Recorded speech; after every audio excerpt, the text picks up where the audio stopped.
Hello, welcome back to M.a.N podcast. My name is Thomas. I am the creator, probably the lead speaker. I don't know. I speak less, but I don't know what you would title me as.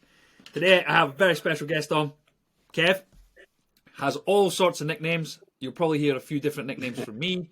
He has about 6 different nicknames for everybody that he works with, so we'll try and keep up. But I'm not going to talk too much about him. I want him to introduce himself a little bit, tell us a little bit about him. And there's a bunch of things we're going to get stuck into, especially the 100,000 step challenge that we've done in a day. So, Kev, if you could just tell us a little bit about yourself, and we'll get started. Hello, I'm Kevin McGurk. As Thomas says, there's quite a few nicknames out there, but I'd imagine most of the people in about town will know me as Goose. A name I've had for over 30 years, and it's just the main one that people call me. Married to Gemma, got 2 girls, Ruby 8 and Thea 5, and I've got a company called KM Carriers in Arbroath. Might have seen the vans going about and whatnot. I've maybe done a job for you. In a quick nutshell, that's me. Yeah, that's you. So, right, we're going to have to ask. I know you've told me this. Where did Goose come from? It's primary school stuff. I mean, I think that's where most nicknames come from, school days. So one of my friends, I'll not call him by his nickname, but it's Gary McLaren. And it was as simple as reading the book at school. There was a picture of a goose. He said it looked like me, and it's just stuck ever since. That's what everyone calls me. There's nothing fancy or no stupid stories about geese or anything like that. It's just a picture of a goose in the book. And that's it. It's stuck. That's hilarious. You touched a little bit on your company, and they helped me move, and you guys were unbelievable. How did that come about? What was the transition, or what? Even if you just give us a story of what you used to do, what you've done in the past, and then how it came to you running your own business. So, left school and started as a joinery apprentice with my uncle. Worked with him for 6 years, and I did my cruciate in my right knee. So I had an operation and was off work for like 6 months. I was staying with my friends at the time, Gav Murray, with a flat in just off the high street called the Church. So obviously I was only like 18 or something maybe when the operation. 19 was a bit old. No, I was older than that, sorry. Early 20s. So off work for 6 months, so I was needing money. So gave up the joinery and went to find a job. So I seen this job at Howdens in Forfar, just in the warehouse. So it was just like, that'll do. It's not too straining the knee, just working in the warehouse. So that was 2006. I started at Howdens, and it was just supposed to be a temporary job, but kind of stayed there a while. Working my way through Howdens, just like different jobs and that. Then latterly became the manager at the Arbroath depot. Was there at 2014, so I was there like 4 years as a manager. And then, I'm not saying selfishly or whatever, but I kind of got fed up making money for a company. I wanted to make money for myself. I mean, I don't sound greedy or anything like that, but if anybody starts up a company, I mean, you'd be the same, Thomas. I mean, you want to make money. Yeah. And I'm not saying I got fed up, but I just fancied a change, and I seen an opportunity in town with doing something I do now. So it was a big gamble. At MD works for somebody who goes self-employed. I mean, it's not easy working for a company, but it's a lot safer. Yeah. Just took the gamble in 2018 and just started up KM Carriers. It was just me and a van to start with. So it's been over 5 years, and that's just 6 year, and it's just growing stronger and stronger every year. So we've got loads of vans now. We've got different things, we've got offices and storage and that now. So it's grown over the years. And that's where we are today, basically. And what was some of like was there stages? Was it like one man in a van, so you in a van? Did it go to like 2 blokes, 1 van, 3 blokes, or how did it expand and how did it evolve? Well, initially it was just myself, but so after a month or 2, I realised that you can't do every job yourself. Yeah. So turned to pals. So I had a few pals work offshore and that, and my father-in-law, he worked shifts. So kind of got them to help with jobs, arrange it with their times off and that as well. Then that was it's worked with one van for 2 years or something, but well, more or less two of us on it because the jobs were getting bigger, say house removals, whatever. And say we do a lot for companies, so a lot of heavy stuff being moved as well. Then maybe started for just 2020, so a month before the first lockdown expanded. but bought another big van and that, and trucks and trailers and that. Then obviously COVID hit, so I was thinking, oh my god, what have we done? Just bought all this stuff, and the world's in lockdown for a few months, but like everybody else had problems then as well. It wasn't just me, but just sort of overcome them. And well, got through that, then added more vans last year in our van, then the big box deal at the end of last year. So just progressed, just work just got more steady and getting out there. Hopefully our names got out there more than that, and people just seem to be using us a lot. Yeah, I guess something that we probably should have done at the very start is could you kind of give us a detail on what you'd done when you had the one man, one van, to now the jobs that you've evolved to? So what does your company actually do? Because people might not know. So we still do pretty much the same jobs. We just do more of them and maybe slightly bigger scale. So I'm not saying we're not fussy, but we'll do anything. If it fits in the van, we'll move it. I mean, we do house moves. Generally, do maybe 2 house moves a week. Normally Friday's a house moving day for solicitors and that. And then got sort of a lot of companies on board in the local area. I mean, we do shop refrigerations, shop fitters, joiners, joining manufacturers, kitchen manufacturers. We do a lot of commercial stuff. Not to say, but I prefer that sort of stuff because it's kind of easier. Yeah. It's more driving than actual physical lifting stuff and moving stuff. But as I say, if it fits in the vans, the trailers, we'll do anything. Yeah. Okay, so it is just you will move anything from one place to another. Yeah. Perfect. Yeah, there was a while there. I mean, we moved a lot of pianos for some reason. I don't know why we seem to get. I don't know if everybody else moves loads of pianos, but it was last year we moved something 11 pianos. But I mean, that doesn't sound a lot, but that's just me moving pianos in Arbroath. I mean, there's obviously some sort of black market of pianos goes on in Arbroath that people buy them and sell them and whatnot.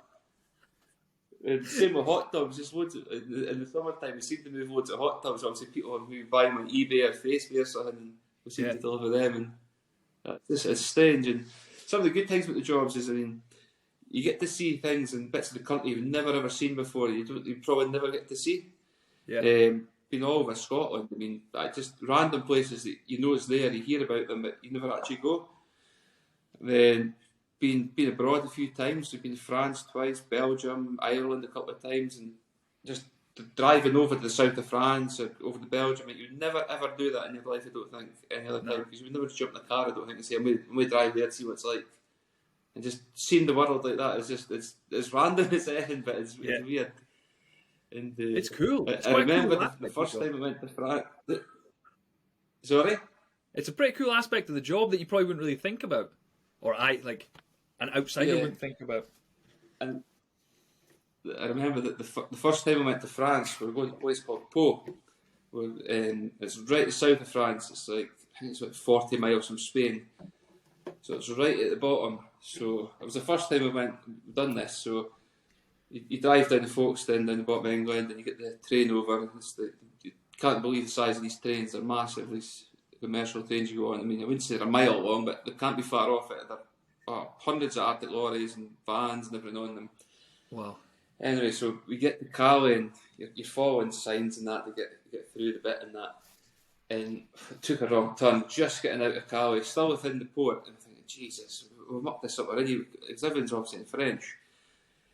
And we got stopped by this security guy, or whatever he was, and the breakdown English, we got there in the end, but he wanted to know where we were going, because obviously it was passport control and everything.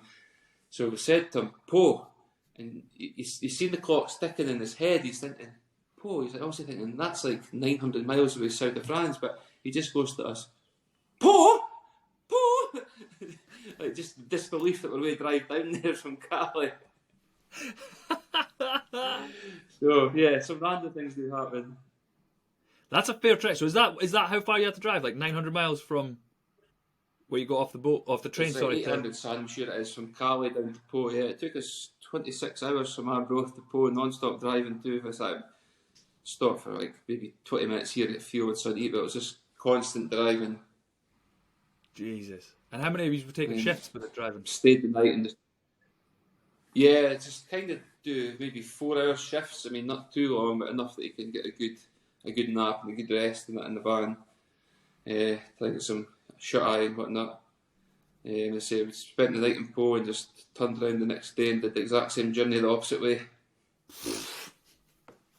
Mental, absolutely mental. But there's other ones. We went to Belgium and to Brussels, and the worst bit, it's quite an easy one, because the worst bit's actually driving down to England, right down the bottom, because once you're at Calais to the centre of Brussels is like 2 hours, one straight road.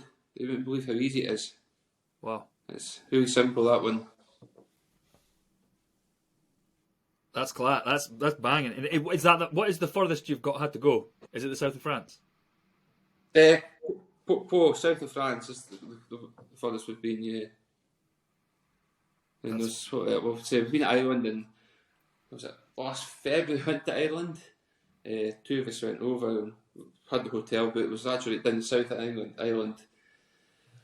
Hotel was booked in that, then we just got on the ferry at Kev to go across to Belfast, and just the phone started lighting up saying there was weather warnings and that, and the storms were coming. I remember the storms in February last year, they're quite bad. So the ferries were saying they were going to be shut for a couple of days. So I thought, oh my God, there's nothing worse. We're going to be stuck here in the van for 2 days once we get down to do the job and come back. So we decided that we would just ignore the hotel. We're going to just drive down all day, get there at, maybe it was tea time, load the job up and just turn about and come straight back up. So obviously there's no going to be any sleep at that. It was just pretty much constant driving again. So we did that. We got down there and loaded up, turned about. Halfway up, you could feel the van was shaking a bit with the wind. Then we're checking their phones and that ferries are cancelled already. I thought, oh my God, no. we'll be stuck in Ireland for a couple of days.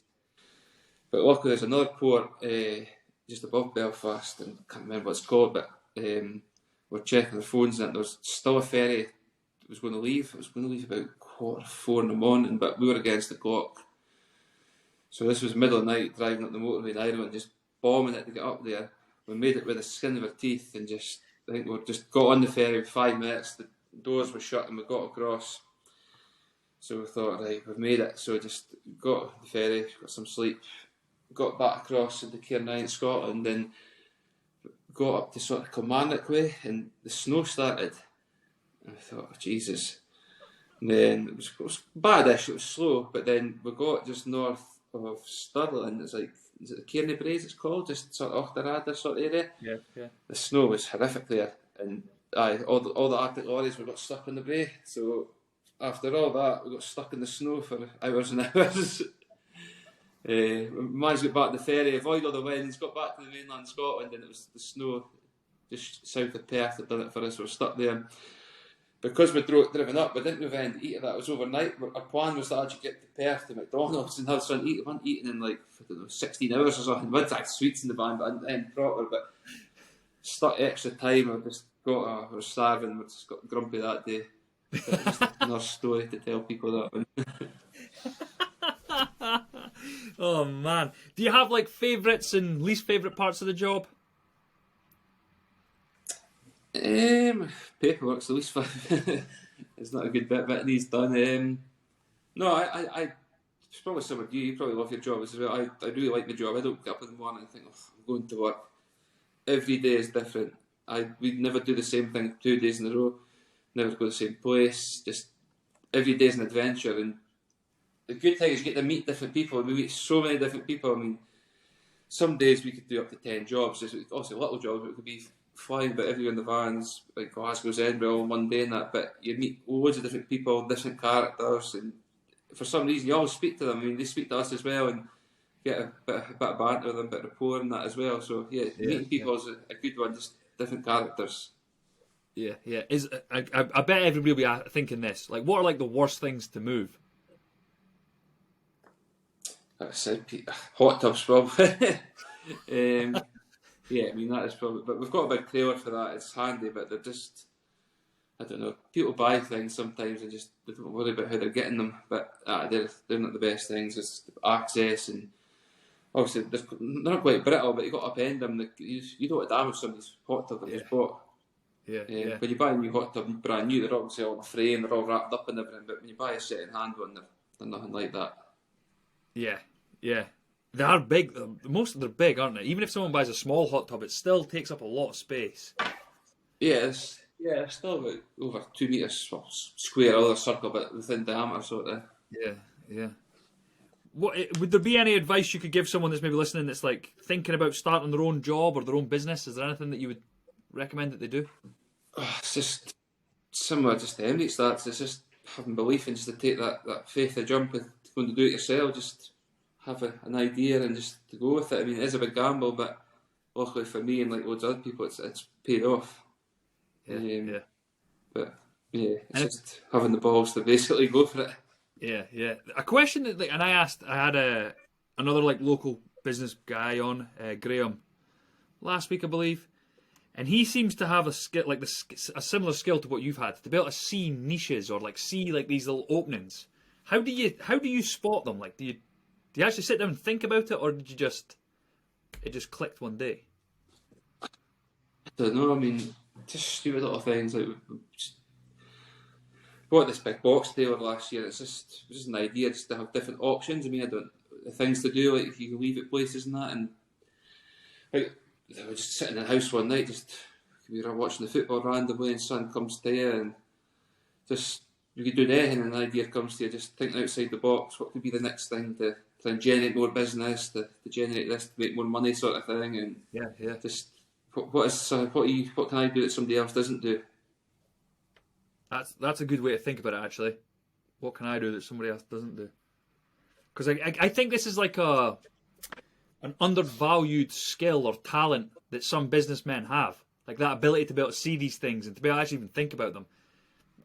I wouldn't say I have it. I don't think I have it, and that's why I asked, and I'm trying to pry about it to find out if there's ways that I can maybe I don't think I've got it. You obviously do. You've created a fantastic company and a business that's thriving, and that was just from I don't know, like what like so. I guess one of the like you say, a bit of a gamble.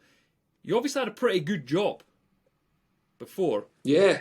What were people around you saying when you were like, "I'm going to leave and I'm going to start something else"?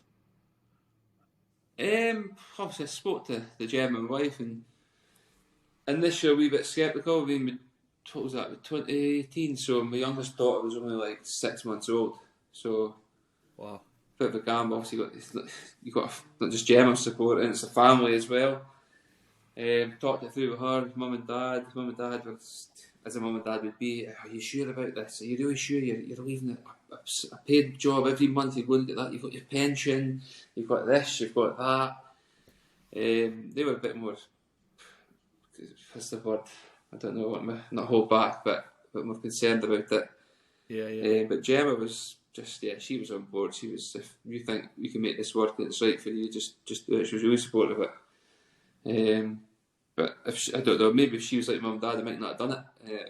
To say it's like anybody else, it's a gamble starting yourself.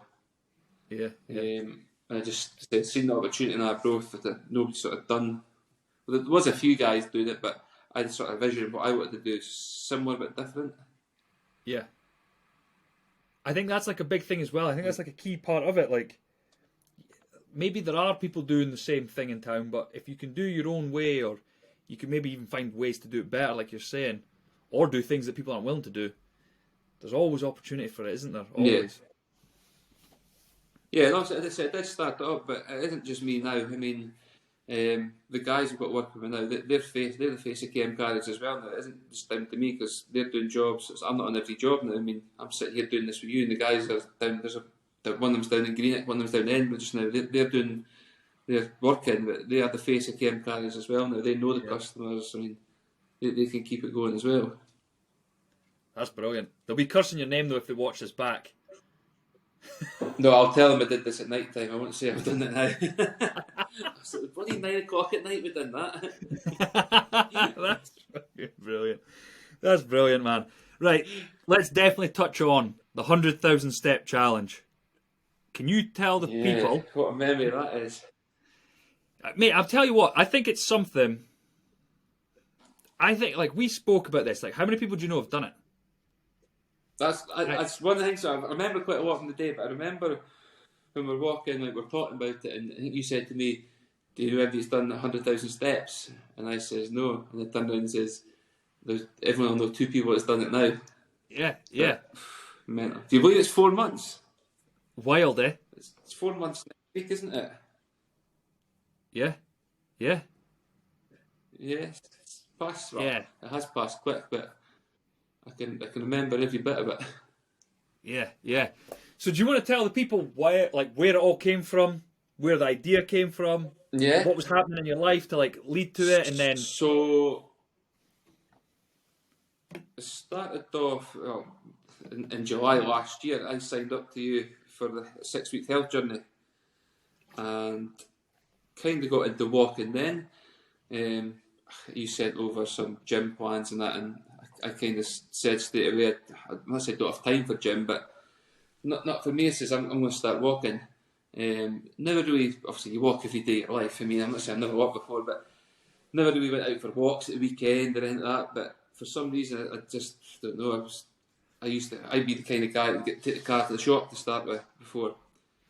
But getting up early in the mornings, going out for a walk, getting up at 5, 6 o'clock in the morning, and going for an hour and a half walk before work, it's kind of something just clicked inside me. It just, don't know, wakes you up in the morning and just gets you going for the day, I thought. And so I started enjoying doing that.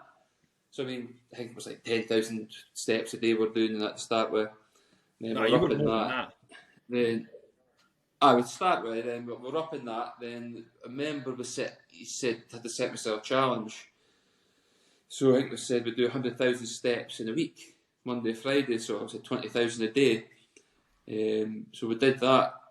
Then I think it was 2 weeks later. We're talking about things. I remember just texting you one night saying, "Do you ever know anybody that's done 100,000 steps in a day?" So that's where it kind of came from. And you said you speak to a few people, just say, "No, anybody done it." You knew some ultra marathon guys and stuff like that. Then I think it was the next day you says, "I'll do it with you." For some stupid reason, you said you would do it. Then that was kind of where the ball got rolling. Then we met for coffee and that, didn't we? Just to discuss it then. But it was actually you came up with the charity idea. I never thought about the charity thing. I just thought we'll just do 100,000 steps. But you said, why don't we do it for a charity and make some money out of this? And we did. So that was maybe the August we met, maybe it was the end of August, was it? Wouldn't be far off. It was. Yeah, it must have been. So we sat down and we could have done it quicker, but we thought we'd give ourselves a couple of months to actually raise money and get some more miles in the legs for that big build up of doing it. So we decided on, was it 11th November we done it. So leading up to that, obviously, just was walking a lot at the time anyway, but it was just even more walks getting in. And then I remember the Sunday before it, I thought I'm going to do one last big walk, but the biggest walk I'd done was like maybe 25, 30,000 in one stint without not many throughout the day, just one big walk. But I got up early one Sunday morning before and I walked like far end from house up near the Meadowbank, right out the far end of Carnoustie, like the Barry side, then up and round. It was like 22 miles, it was like 46,000 steps. And as soon as I came in the house, my legs broke. I was tensing up, everything just shut down. I couldn't walk for the rest of the day, and I was thinking, oh my god, we're supposed to be doing this walk on Friday. I'm in bits, and going, that's only 45,000. Am I going to manage 100,000? But I don't know what happened that day, but my body just went into shutdown, the scare of it all, I think. But you told me not to walk any more that week. I remember that, saying, do not do any walk, just do your work, do not get up early in the morning, do not do nothing. Yeah, I tried to tell you to take it easy for a few days.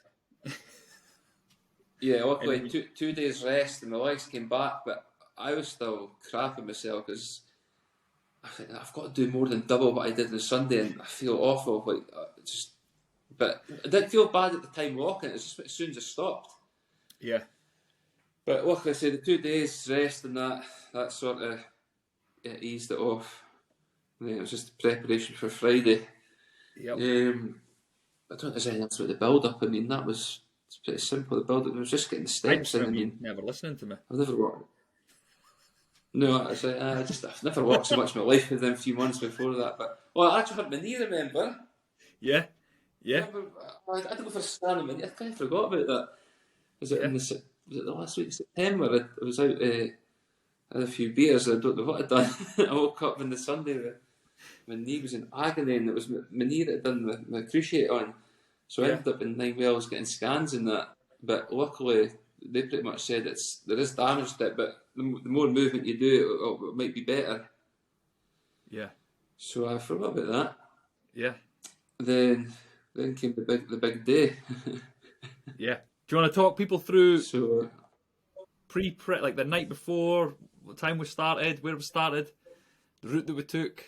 Yeah. So day before, we were lucky enough that Walker's massage gave us a massage and a rub down on the Thursday night we were there. Was it tea time-ish? Yeah. You got the legs nice and relaxed for us. Then, planned to have an early-ish night. I'm a bit of a nightmare if it comes to that. I always think we'll have an early night, but it never happens. But I think it was in bed maybe, I don't know, 9:30, but we're getting up at 3 in the morning, so still got maybe 6 hours sleep before it. Picked you up in the morning. You were actually late. The agreement was to pick you up at 4 in the morning. I'm outside your house at 4 in the morning, seeing the lights on, but you were never coming out. And get a text message saying there'll be 10 minutes. I can't remember what I'd done. So I lost track of time. Yeah, you're repacking your bag or something. I don't know. Then went down to Gayfield, packed up there, and started at Gayfield. It was just maybe 4:20 or something. In the pitch black in November morning. So the first protocol was sort of distance was set. Well, obviously we've got a big distance, but the first sort of, I think, landmark was Dobie's to McDonald's for this, wasn't it? Just to get up there. I'd done that walk already, so I knew it was about 3.5 to 4 hours, depending on how quick we were walking. Yeah. So we got up there about 7:30. I think we did it just over 3. Yep. Had some McDonald's for breakfast and coffees and whatnot at the toilet stop. That was maybe about 20,000 steps or something. Not far off it, I don't think, was it? Getting up there. Yeah. And my toe was falling apart already then. Yeah, that's it. I just remember that. I had the dad bag with me, so you were lucky. You were plastering me up. I had been all prepared with a bag of plasters. I had everything in my bag for the day in case anything went wrong. Yeah, so you're taping your feet up. But I was lucky. Gemma taped on my toes, my feet and everything up the night before. So I had padded socks on. So I never actually got cut feet. I had achy feet, I was lucky not to have any blisters or anything like that, unlike you. Yeah. So I went to McDonald's at Dobie's, and was the V&A was our next sort of goal to get to. Yeah. And we got down to V&A again. Had some more food down there. I mean, we were eating quite a bit during the day, weren't we? Yeah. We'll touch on that as well. Toilet stop. Then we did the radio taste stuff down to V&A. Remember, we were sitting in the V&A just recording the stuff for the radio. Yeah. Then after the V&A came, probably the second worst bit of the day for me was the walk from the V&A to that swell roundabout. It was never ending, was it? It was the most boring road. You were so mad. We weren't talking much then as well. It was just like we were both like, oh my god. Yeah. It wasn't good. But rewind a wee bit. We were supposed to go across the Taylor Bridge actually for the steps. We'd planned that in the route. Yeah. But that day it was quite windy, and Taylor Bridge, I think, was shut to everything but cars. So the pedestrian bit was still open, but we just thought maybe. I'm not saying it was risky, but I thought maybe we don't need it. There's no point in maybe going across it if it's a bit windy. Not as if we're going to get blown over, but it was shut for a reason to certain things. So we thought I might not need that. So, but that came back to bite us in the ass, which we'll get to soon. Yeah. But that's small. The water that small, but I don't know if anybody's obviously driven it, but I don't know. It must be a good 3-4 miles. That maybe. Is it maybe a bit longer than that from that whole riverside bit? Yeah, it must be.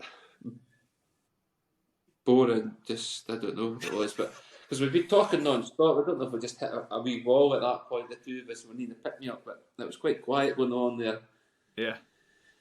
Then we got to the Swallow. The next port sort of thing was up to my brother-in-law's. He stays in the Kingsway G, so we're going to stop there and have our lunch there and have a wee seat. We're sitting twice, but nothing really drastic. But we got halfway up that, walking through some back seats of Charleston, and your feet gave way again, if I remember right.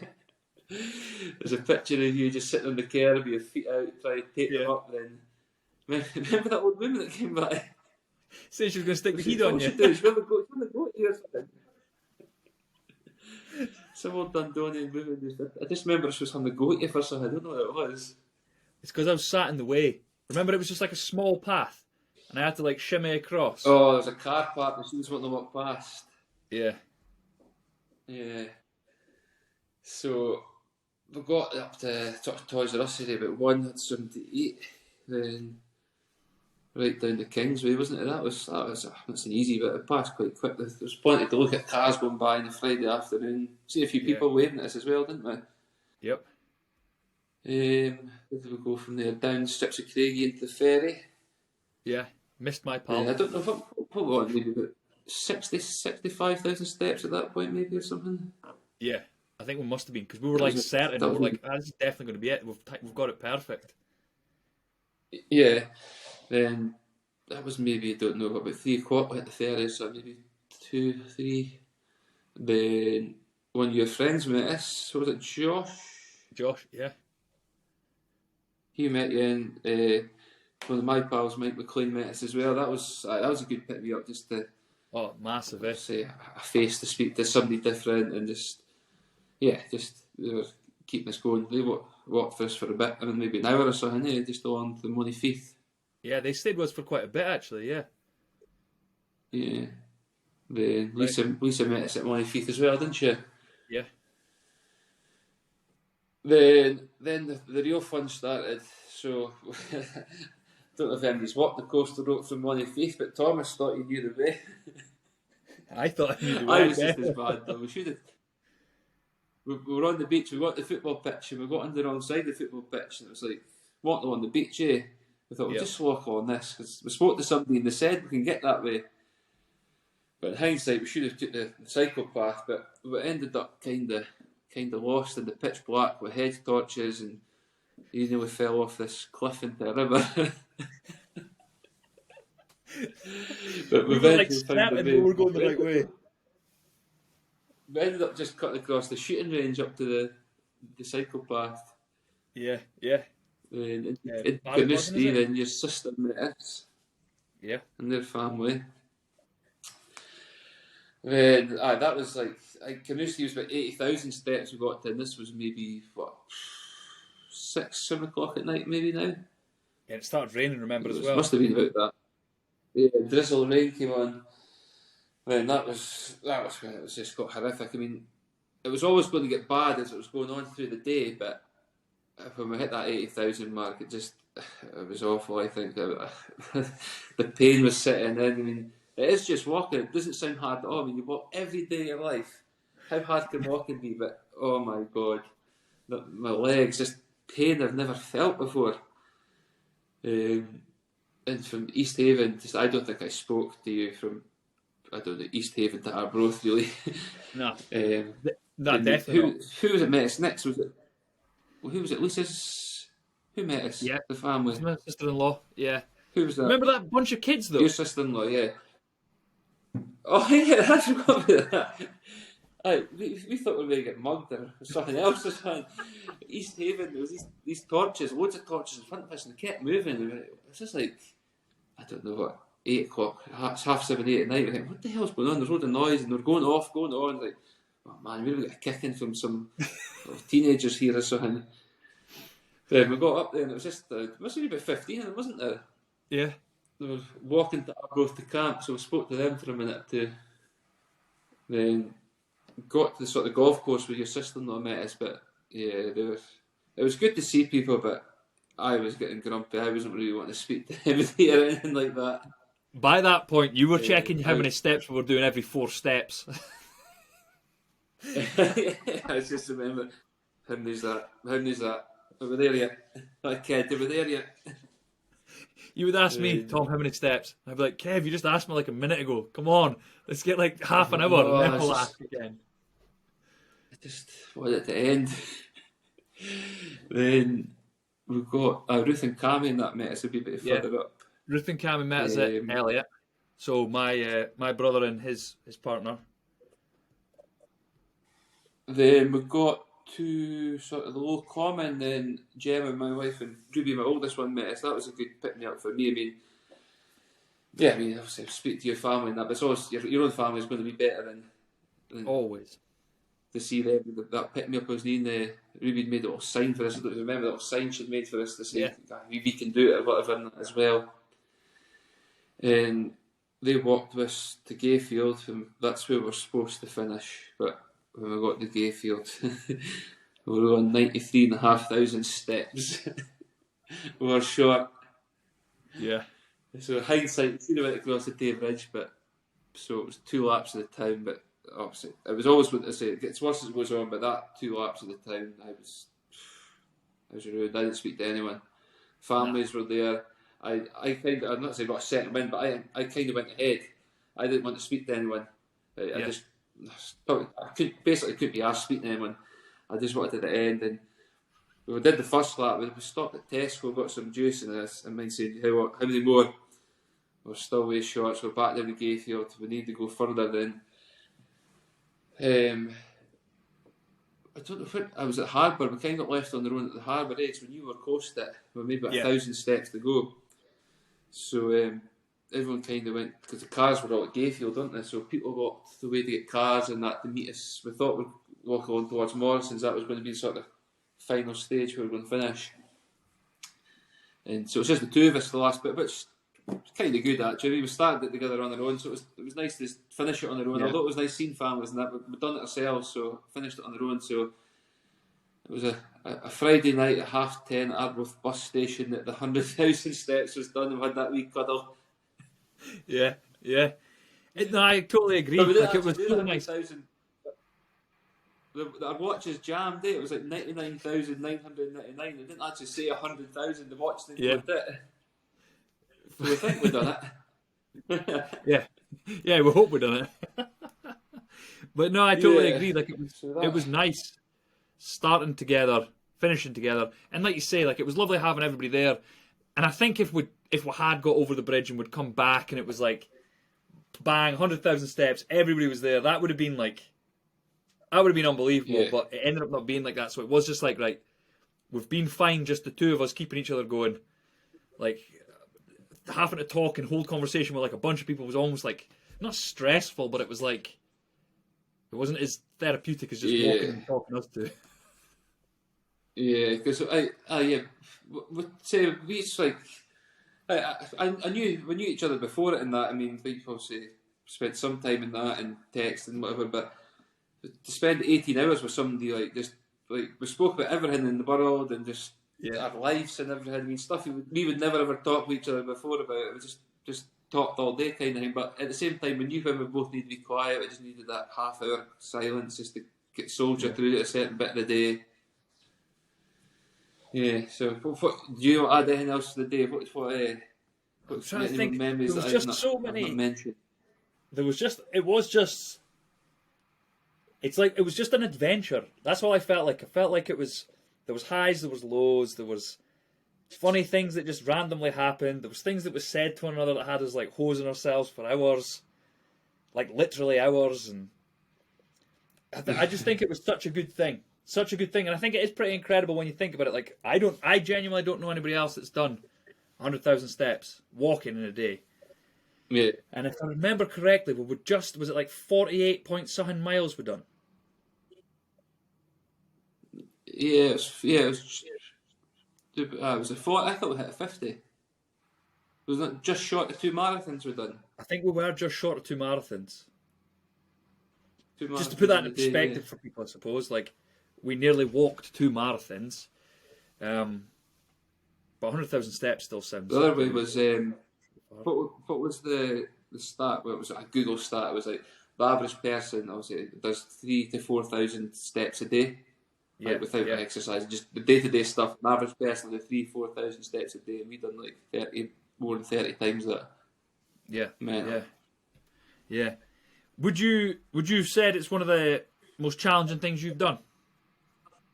Like physically? Yeah, 100%. I've never done anything like that before.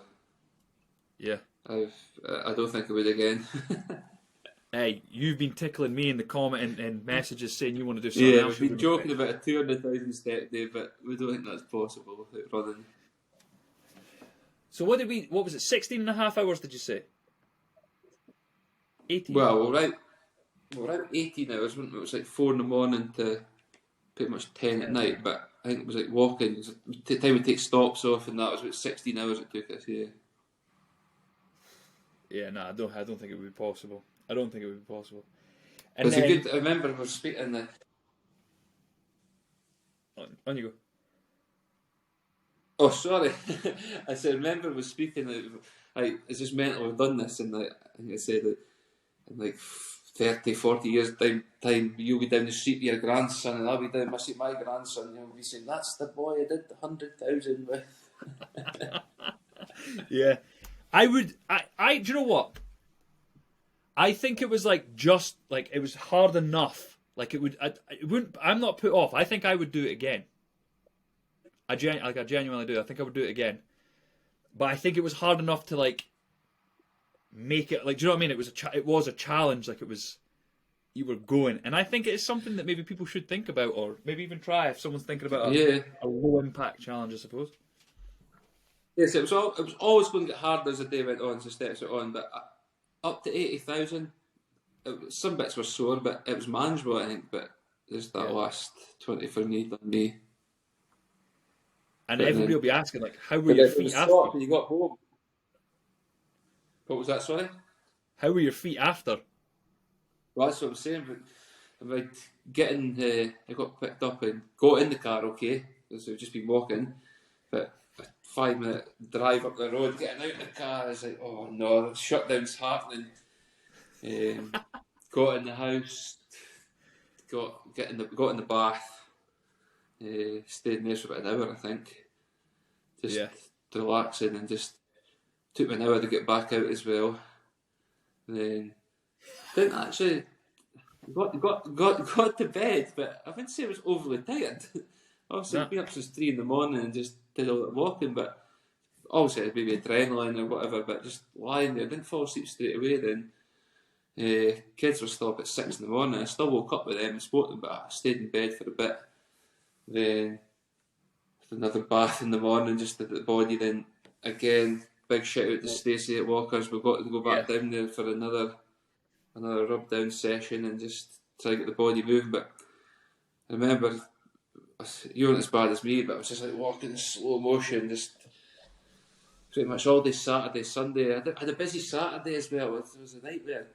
I didn't have to be busy, but the massage, and went for the Arbroath game, then had a surprise 40th at night, and just everyone was just laughing at night times. I was just walking like I shat myself basically. Then walking the same ones on Sunday, but then come Monday the body was getting back to normal, but it took a couple of days just to bounce back and recover from that. See, I was the opposite. You went walking on the Sunday. Did you not go for a small walk on the Sunday? Yeah, I ended up going for like I think it was like 20,000 step walk. Like, it wasn't massive, but like I can remember being all right, and then it got really bad. Like my feet just started to like, how would I describe it? It was my ankle. It was my left ankle. I thought I'd given myself gout from all the crap that I'd ate while we were walking. Oh, that red wine and the meat you were eating all the way. Yeah, just all the patty. Yeah. I remember it being like either like the middle of the following week, or like I remember it being like the reverse. Like I was all right, and I was like, Jesus, how have I gotten through this without any aches or pains or anything? But then my left ankle started to get, and it was almost like, and I know this sounds ridiculous, but it was like it was like it was honestly, it was awful. WD-40, I mean.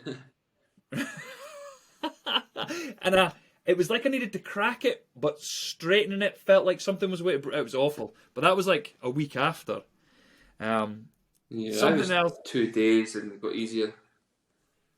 The massage definitely helped me. But yeah, what was it? That the bed thing. Yeah. That's what it was good.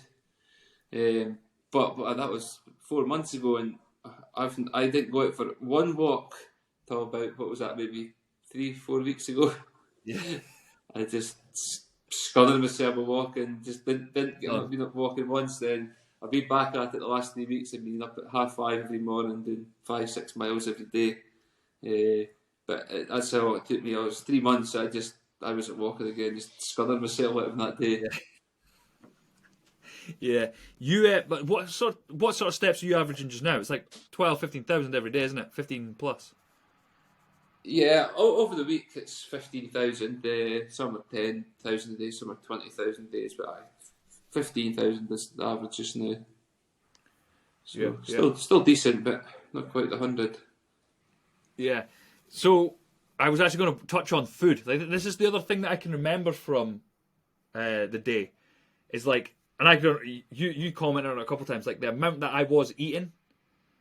Like I was trying to just eat to fuel myself. Like the way I've seen it is I was trying to tick off, give myself energy. Me and you would just like laugh, like, oh, time for a pick me up, and we'd have some like jelly sweets or just something like junk food. People wouldn't think that you would eat to do like sport or like exercise. I can remember getting to a point of like. No, on you go. No, I was just saying it was just junk food. It wasn't. I don't have anything healthy in my bag. I had the protein bar. That's what the healthiest thing I had in my bag. It wasn't healthy. How many coffees did we drink? Oh, I don't know. I remember I had I don't know how many coffees I had, but I had the big Camelback, like the water thing. Yeah. And that was like, what was that? 4 litres it takes. So I went through 2 of them, which was 8 litres. Plus we had bottles of juice. People were buying this water now, and so I must have had at least 10 litres of fluids that day, plus the coffees and that. And didn't even pee that much. And like you must have had about 40 pees during the day. I forgot about that actually. It was like walking the dog. It was like walking the dog. Every second tree you were marking your territory on. I forgot about that. Oh my god, it was some record you had. I wish I'd kept tally. Cause it must have been close to a world record, like. Jesus. It was easy 30 out the day. I'd said, I think you were 10 before you got the dobies. It was. I don't know what it was. It was just constant. Oh man. Oh dear. Yeah. But I don't know what food. Did you have beers in your bag? Somebody gave us beer. Oh yeah, we got given 2 beers. Remember I said we should stop in Dundee and get a beer? You said we should stop at a pub and have a pint. I was like, no way. But it was like 9 o'clock in the morning, wasn't it? Yeah. Aye. Chat on the door. Let us in. Yeah, I remember though with the food, like not wanting to eat. Like I was just like, I can't eat anymore. And how much weight did you end up losing? I lost 9 pounds in a day. Yeah, because I think I was 4 or 5, wasn't I? Yeah, so I went back on the next day because I had to refuel that body. Yeah, yeah, and I'm sure I kept tally. But I don't. We never. And I'd ate like just under 10,000 calories. In that day, we never ate anything big though. We had the McDonald's breakfast in the morning, and that was like sort of the biggest meal we had. I think we had the rolls and that throughout the day, but just like the odd random half roll here and there, and just bits of chicken and just sweets, whatever it was. Yeah, just anything to keep us going. But I say, yeah. So, do you have any current goals, or is there anything you're working towards just now? None of that. Just started the walking again, so just trying to make sure we get the 15,000 a day. But I don't know. I've joked to you about a few things, but I don't know. You maybe have other clients coming to you now to set a challenge. You can't say no to them. They've done it with one client, so you need to do it with all your clients. I know we said that as well when we were walking in. Now that I've said yeah to one of you, I'm going to have to say yeah to all of them. A couple of people are wanting to do marathons. Cycle John O'Groats to Land's End or something. Don't start. Yeah, actually, do you know what? I would quite like to do something like that. Maybe we do a team one of them. That's a different ball game again. Sword bomb anyway. Yeah. Yeah. How much did we raise? I can't remember. Was it $3,000? I actually tried to look last week just to get the refresh. There was the last time I looked was about 2,100, I think. Yeah, 2,000. Yeah. I went to log on to see, but it's all been taken down now, so you can't actually see. Okay. But thank you, everybody, if anybody is listening. Is it? Yeah, so thank you again. It was a big bit of money. I mean, I think leading up to that week, we hadn't actually raised. We pushed it a little bit, but we'd only raised about maybe £500-600 like leading up to the week, and it was kind of a few days before it, and on the day, everyone just sort of clicked, and everyone was donating on the day because we're doing the Instagram live, weren't you? Yeah, the stories thing, questions, and yeah. So I don't know. Brilliant. See that video you done. You put the collage thing you put all together. Can you put that as a tag that onto something for people to see on this? I could maybe link YouTube. I could maybe link it, or I could put it at the end of this. Just let people see the day that's not seen it. It's still on my Instagram. So if you go on my Instagram, there's like a little story. Let me see if I can pull it up. Just if anybody does want to, if anybody's watching. And it's like the first thing. I hope somebody's watching, at least one person. See this here. If you click on that, is it going to work? Yeah, it takes you through everything that I put on the story. So if anybody wants to have a watch, it's on Instagram. I wonder if I can link it. I'll link it down below, so you just click on it and it'll take you to a video of it. It's worth a watch. It is. I wish there was a way that we could have just recorded the whole thing. I don't know if I would ever watch it, but it was just I thought it was a brilliant day. I thought it was such a good adventure. Yeah, the weather was a big thing as well, because was it start of November? It could have been dodgy. Like I said, we got wet feet and everything. Our feet could have got ruined, but it stayed. Well, 10 minutes drizzle in the morning, but 10 minutes of Canusti at night, and that was it. It was quite a nice day. It was quite windy, which you think walk in the wind, but it was quite a blessing. It kept you cool at the same time. Yeah, it was quite mild. Like it was like a nice day. Yeah, we did get really lucky. Yes, it could have been a lot worse anyway. Yeah. Right, Kev, I know you're a busy man, and I know you've got loads of paperwork to do, so I finish. Well, I don't know if there's anything else you want to talk about. Is there anything else that you want to touch on with the steps? Anything about yourself? Anything? No, I think we covered the steps off. I mean, just to get people a bit of insight about it, wasn't it? Yeah. Right, Kev, so I finish every podcast with the same question. And I'm going to ask you it. What do you think it takes to be a good man? Oh, I hope Gemma's not listening. I don't know. I mean, I'm not. I think be a good listener at the same time. I mean, I'm not maybe a good listener, but all the time. But to listen to somebody's maybe just can make things easier. Yeah. Hey, that's a good thing. I think if men could listen, the world would definitely be a better place, especially if all could, as opposed to just talking. Kev, honestly, you've been an absolute pleasure to talk to again. I could easily talk to you for 18 hours. I've done it before, so an hour, a banging amount of time. Right, Kev, thank you so much for coming on. I look forward to see what you're going to achieve over the next couple of months. And I can't wait to see what stupid idea you come up with next that we end up doing. No, thank you very much for having me on. It's been my pleasure.